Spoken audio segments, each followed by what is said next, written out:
used to play football before I made movies, and backstage they gave me like a plan for how to walk out and where to come back and kind of look like a football play, and I totally just blew it because I'm so nervous. But Lena's backstage, but I just want to thank her for those kind words and everything she said about me, she could say about herself in terms of what our vision has brought to all of us as consumers of the medium of cinema. And I just found out she flew in from London to present this, so I just feel so grateful and thank you, Lena. You're amazing. I met her in 2014 when she was a producer on Dear White People, crazy enough, and it's been amazing just to watch her career take off and blossom. And she's given so much. I can't wait to see what else she gives. I also expected this to be like an intimate dinner, so you guys forgive me. I prefer to speak through my movies, but I'm gonna give it a shot here. When I got the call from Sundance to get this prestigious award, I felt deeply unworthy. I was a bit confused, but I owe the Institute and the people that help it function so much that I really can't turn down anything. So here I am. So people here that mean a great deal to me that I've worked with over the past 10 years. People I've known my whole life. My mother is here, my wife is here, and a lot of other folks that I get to talking about. And 10 years ago today, essentially, we're here at the festival for the world premiere of Fruitville.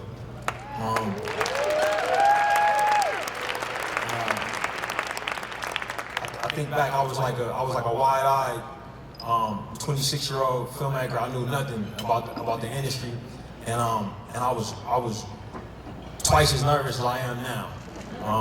You know, what I remember was a nervousness because I had a deep desire to not let people down.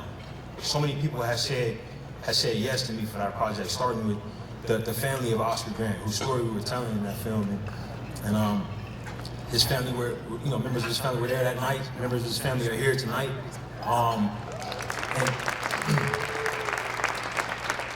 and right at the top of that list of folks that I didn't want to let down were folks that worked here at the Sundance Institute. You know, shortly after the film premiered, my agent Craig Castile pulled my mom to the side and said, "Your son's life is about to change." And it freaked my mom out. She was like, you know, she didn't really understand what was going on. But the truth was that my life had begun to change in years preceding that. A year before I was at the festival presenting the film, Nina Yang, Bon Jovi, and Forest Whitaker took a chance. Nina Yang, Bon Jovi, and Forest Whitaker took a chance on me when I was still in film school, took a chance on the project. And shortly after that, I was accepted into the feature film lab that took place in 2012. And there I met the great Michelle Satter,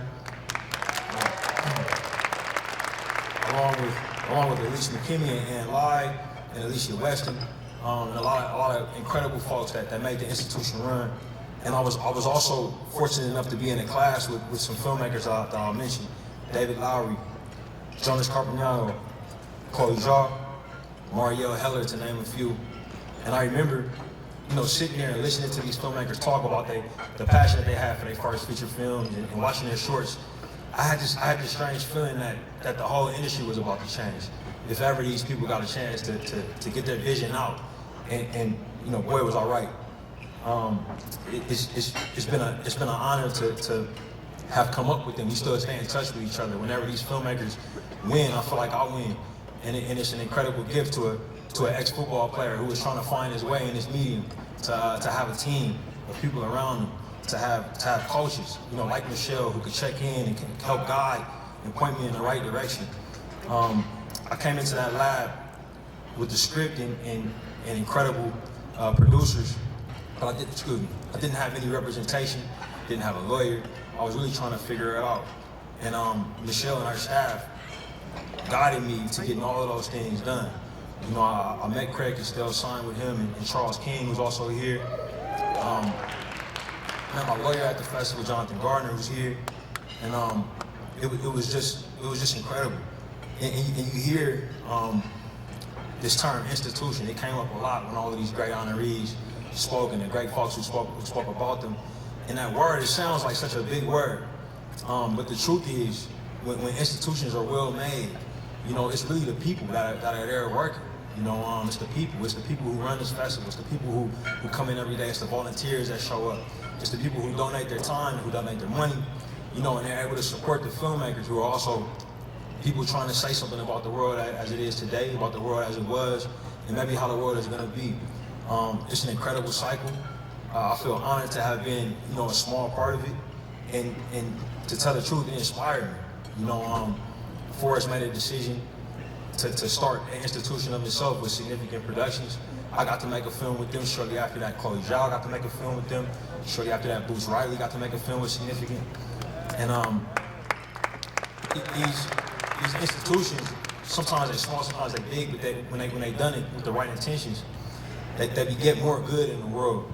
And I was inspired to start one for myself. You know, a couple years back, actually 4 years back, excuse my math, still nervous. but 4 years back, my wife Zinzi and I and our friend Seth Ohanian, the incredible filmmaker Pete Nix, who's here, the incredible artist Louis Goransson, who's also here. We started a production company for ourselves, Proximity. And one of the first films that we got to make was Judas and the Black Messiah. There's a filmmaker named Shaka King, who I met at the 2013 Film Festival. Shaka and I met and formed a relationship at the festival. We had this opportunity to help him get his vision out there and make that film. And we were also able to help Michael B. Jordan, who was a star of Fruitville, make his directorial debut. Creed 3, that'll come out in a matter of weeks. Really excited for y'all to see that. But even bigger than that, you know, I'm honored to be here, not only to do this, you know, a little bit of public speaking, but also I brought a film back, you know, with us. We supported Pete, our partner, in this incredible film called Steph Curry Underrated. That'll play at the festival, and the inspiration really was interacting with this institution here. It inspired us to want to build for ourselves, and I can't say enough about this place. It's had such a profound impact on me. It's had such a profound impact on the industry, and it's an honor to say that it's up to us to keep it going, to make sure it's stronger, and make sure it continues on, because I think it truly does. It truly does make the world better to have these voices out there. Thank you.